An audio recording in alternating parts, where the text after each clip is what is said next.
Hola, hola, ¿cómo están? ¿Cómo estamos para reiniciar este encuentro fabuloso que ya vamos por el 5.º año y que conmemorando el cambio, las vueltas, las ganas de hacer las cosas siempre renovadas, este 5.º año de fabulegorías, vamos a alternar los cuentos, las leyendas, los mitos, las fabulosas alegorías con alegorías fabulosas. ¿Qué quiere decir esto? Que vamos a darnos el gusto de repasar en la literatura, en la fantasía, en la historia, en los libros sagrados, ¿por qué no? También en los libros sagrados, la presencia de fabulosas alegorías, de alegorías fabulosas. Para empezar, me gustaría que compartiéramos entre todos la concepción más importante acerca de qué es una alegoría, ¿sí? Para después poder ir hacia las alegorías fabulosas. ¿Recuerdan? Ya lo hicimos en el capítulo anterior, pero viene bien reforzar la idea. Es una alegoría. Es una figura retórica. Ay, esto no es una clase, ¿eh? Pero bueno, viene bien que nos pongamos todos de acuerdo. Es una figura retórica, artística, literaria, que utiliza símbolos. Y ahí es donde empieza toda esta cuestión que nos interesa a nosotros de lo simbólico, del símbolo como un anticipo al lenguaje, a la comunicación, como una preparación que nos vamos dando para el gran periodo que se inicia prontamente, en el que ya estamos caminando hacia ese lugar, hacia ese umbral, como dijo el doctor Fernández, hacia ese umbral en el cual todos nos encontramos para producir un gran cambio. Los símbolos como tales pueden ayudarnos en ese cambio a ponernos de acuerdo y a manifestarnos telepáticamente, por ejemplo, con la concepción que cada uno tenemos del contenido que le hemos dado a cada símbolo. Por eso la alegoría que usa de ellos para, con sus personajes, sus objetos, sus acciones, manifestarnos una forma diferente de comprender, haciendo alusión a determinada cosa. Bueno, es como que funciona como una metáfora extendida, ¿no? Como hablar metafóricamente, pero en forma extendida. Y eso nos permite transmitir otros significados, ¿sí? Porque cada uno comprende, percibe de una manera diferente, y esta extensión de la metáfora permite eso, permite la expansión del pensamiento. Las características de una alegoría para ser como tal, para considerarla como tal, es que siempre posee un doble, vamos a decir, un plano literal doble, ¿sí? Hay un plano simbólico, que es de lo que ya estábamos hablando, que es el mensaje oculto, pero también hay un plano literal. También se nos cuenta una historia, precisamente porque se nos cuenta una historia es que podemos ver el formato alegórico. ¿Qué más les podría decir? Bueno, como las fábulas busca una moralidad, ¿sí? Dejar un mensaje implícito, explicar conceptos a lo mejor que son complejos de forma más simple, ¿sí? Que todo el mundo pueda acceder a ellos. Por eso se encuentran mucho también en los libros sagrados, ¿no? Que la primera manifestación que tuvieron fue que todo el mundo tuviera acceso al mensaje. ¿Qué más? Bueno, digamos que vamos a plantear una diferencia con la metáfora, por ejemplo. La metáfora suele ser breve, o sea, Es como una frase contundente y por eso lo llamamos metafórico. En cambio, en la alegoría hay una expansión de esa metáfora, precisamente porque nos puede contar una gran historia. En este momento pienso, por ejemplo, en Franz Kafka y la metamorfosis, como una gran metáfora, ¿no? Este ser que se despierta y se siente cucaracha, una gran metáfora hacia la identidad, la pérdida del sentido de la vida, bueno, y muchas cosas que podríamos poner ahí, el gran cambio que se produce en un ser, pero eso es toda una novela, o sea, hay allí, bueno, un cuento, todo un relato contundente a partir de una única idea que es metafórica. Bueno, basta de clase, basta de cháchara, vamos a ver qué expresiones alegóricas famosas podemos revisar el día de hoy. Yo voy a ir un poco más allá y voy a hacer una pregunta, ¿no? Que, como siempre decimos, este espacio, este momento, tiene como finalidad la elevación de la conciencia, el autoconocimiento y la utilización de estas herramientas de la fantasía, y no tanto de la literalidad, y no tanto, se convierten en herramientas posibilitadoras de abrir un espacio interno para nuestra revisión, para nuestra comprensión de nuestros propios procesos. Y en virtud de eso, en virtud de ello, es que vamos a hacernos la pregunta interna de en qué momentos de mi vida, alguna de estas que vamos a leer ahora, tienen un correlato alegórico dentro de mi vida. Hay cosas ocultas también en mis relatos, en cómo me relato las cosas a mí misma, a mí mismo, cómo me relato lo que sucedió. Y eso que sucedió en mi vida, ese relato, ¿sí? ¿No tiene algo de fantasía? Se imprime como real cuando en realidad es una percepción que tengo acerca de los hechos. Son preguntas abiertas. Como siempre decimos en este espacio, también siguiendo una grande, Estela Maruso, también podemos decir que la vida está hecha de las respuestas de las preguntas que nunca nos hacemos. Así que para que la vida se convierta en vida vivida y no en vida que pasó, papando moscas, para que haya experiencias significativas en nuestras vidas, vamos a revisar estas alegorías fabulosas. Así que bueno, nos tomamos un respiro, tomamos aire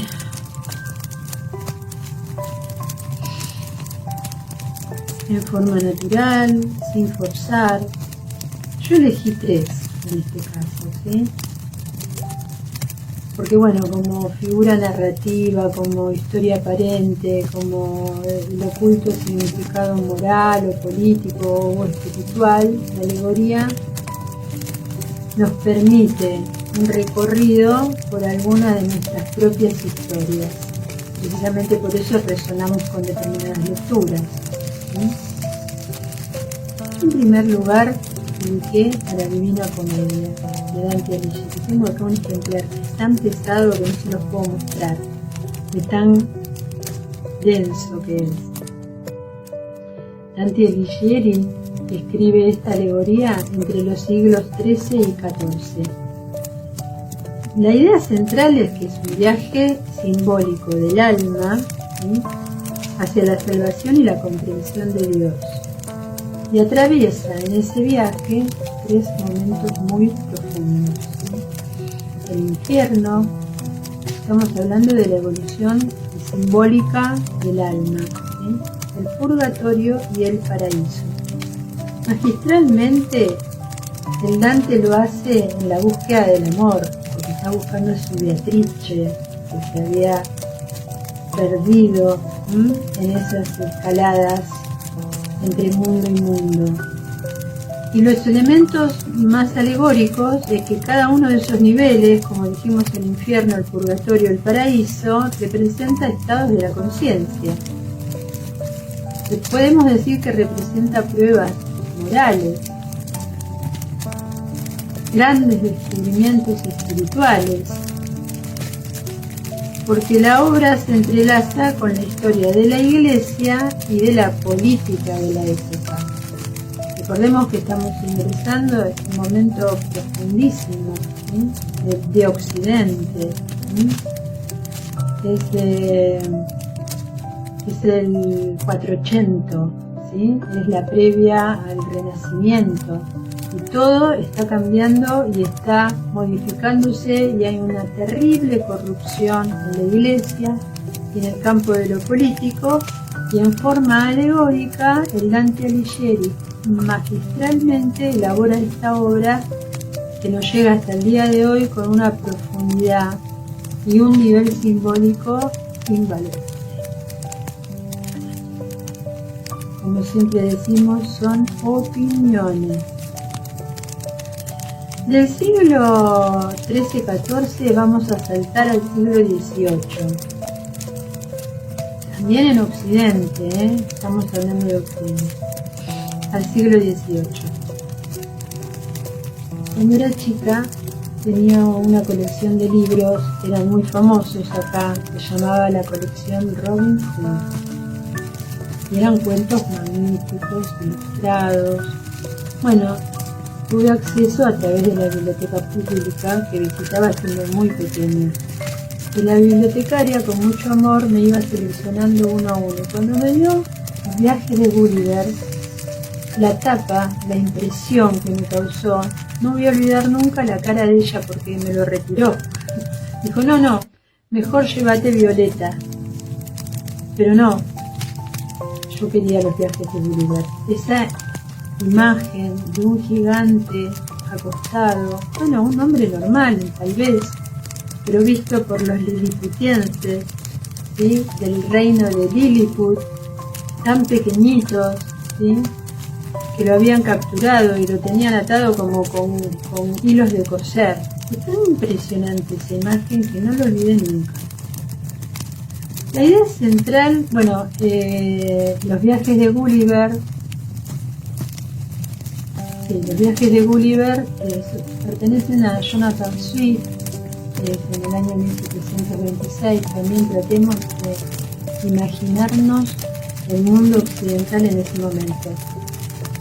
200 años después de la Divina Comedia, 200 años después de la Divina Comedia, el mundo occidental tiene una nueva crisis, una crisis profundísima que se da debido a la Revolución Francesa y a la Revolución Industrial, y Jonathan Swift también en forma simbólica y alegórica.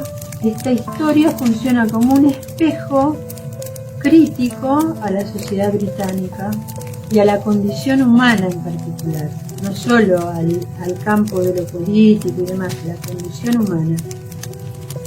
¿Qué elementos alegóricos podemos encontrar en los viajes de Gulliver? Bueno, allí las aventuras que pasa Gulliver, no solo en Lilliput, porque también hay otros viajes escritos. A mí me impresionó Lilliput. Pero todo lo que ocurre en esas pequeñas sociedades tiene que ver la política, la religión, la ciencia, porque estaba avanzando el principio de la cosmovisión científica, que estaba abandonando la alquimia para darse métodos, ¿sí? Y es una sátira que apunta a lo vanidoso, a la hipocresía, ¿sí? A la terrible fragilidad de las instituciones humanas. O sea, pareciera un cuento para niños, pero no. Y sí, bueno, son aventuras, las aventuras de Gulliver. Y en esta oportunidad, bueno, vamos a respirar de nuevo para quedarnos con estas imágenes.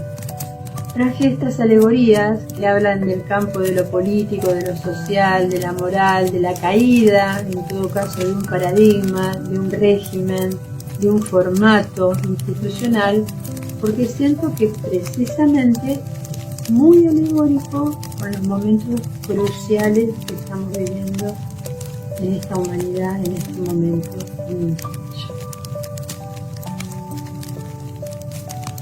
Antes de pasar, quería decir que Swift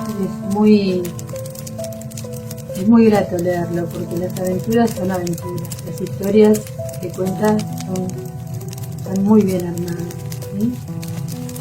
Pero hay algo que a mí me llamó la atención, hice una pequeña relectura, por supuesto no lo leí todo de nuevo, pero algo que no había prestado atención cuando joven o cuando chica, es con respecto a cómo cuestiona la superioridad civilizatoria, en este caso británica, ¿no? Los británicos que estaban en una gran expansión colonial, imperialista, en muchos otros lugares donde las sociedades y las civilizaciones se consideraban salvajes, ¿sí? Salvajes, no civilizados. Y hoy particularmente eso también cobra un valor alegórico importantísimo, ¿sí? En esta dicotomía que tenemos sobre los salvajes y los civilizados, ¿sí? Acá un autor argentino lo llamó los bárbaros, ¿sí? La barbarie contra la civilización. Bueno, Swift ya lo estaba planteando en el año 1720, cuestionando al Imperio Británico con respecto a la forma en que trataba a los demás pueblos, ¿sí? Algo para revisar. Y por último, para no aburrirlos, traigo una, digamos, no sé si llamarlo novela, pero bueno, es tan importante lo que sucedió con Orwell, con lo que Orwell nos dio. Estamos hablando de una época crucial, 1945. Fíjense que traje 3 ejemplos que son alegóricos, como ya he dicho, con respecto a lo que estamos viviendo hoy. 1945, fin de la Segunda Guerra, un momento en que la humanidad toma la bifurcación de un gran camino, ¿sí? La bomba atómica, la redistribución del mundo, el cambio absoluto del mundo y la llegada posterior de muchos seres que vienen con una gran misión, ¿sí? Para poder modificar y cambiar esto que la humanidad produjo, ¿no? Entonces Orwell, entre otras obras importantes, ahora vamos a ver esta, escribe La Granja, ¿no? La Granja. ¿Qué época esa? Bueno, la idea central es que hay una granja que está habitada por rebelión en la granja, se llama, perdón, no es la granja, es rebelión en la granja, en castellano, ¿no? Animal Farm es en inglés, pero en castellano la conocimos como, perdón, en español se dice ahora, pero nosotros hablamos castellano, más allá de que se reconozca como español. Les decía que en la rebelión de la granja, los animales se levantan contra los humanos, ¿sí?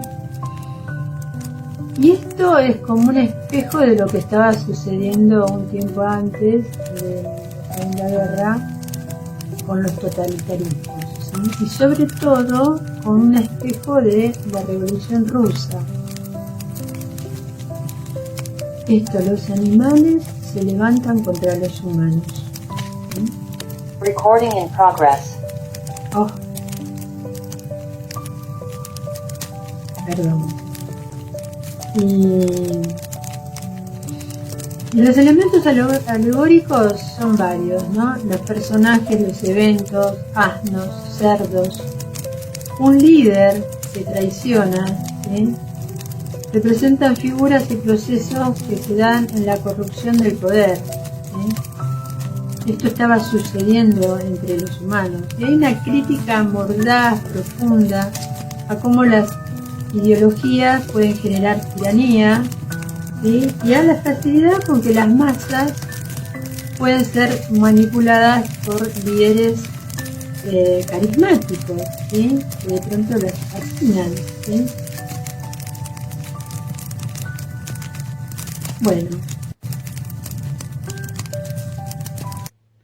yo escribí algo con respecto a todo esto, pero lo voy a dejar para la próxima, ¿sí? Para la próxima vamos a empezar con eso. Hoy les dejaría estas preguntas hacia nosotros mismos acerca de nuestras propias alegorías, a la forma metafórica en la que muchas veces vivimos, en la manera en la que nos hablamos y nos contamos nuestros propios relatos, ¿no? Esta es la realidad de nuestras vidas. ¿Dónde, como el Dante, cruzamos el infierno, el purgatorio, ¿sí? Para poder llegar al cielo? ¿Cuántos viajes a ciudades, a lugares mágicos nos debemos todavía para darnos cuenta de que a lo mejor no es donde la civilización, es en otro lugar donde está la sabiduría del mundo? Y cuántas veces nos dejamos arrastrar por el carisma, ¿sí? Y no nos rebelamos frente a la forma en que nos tienen prisioneros adentro de una jaula de oro, ¿sí? En la cual nosotros mismos ingresamos porque no tenemos la valentía con la cual rebelarnos como en la guerra. Bueno, vamos a dejar las alegorías fabulosas aquí y nos encontramos en la próxima fábula.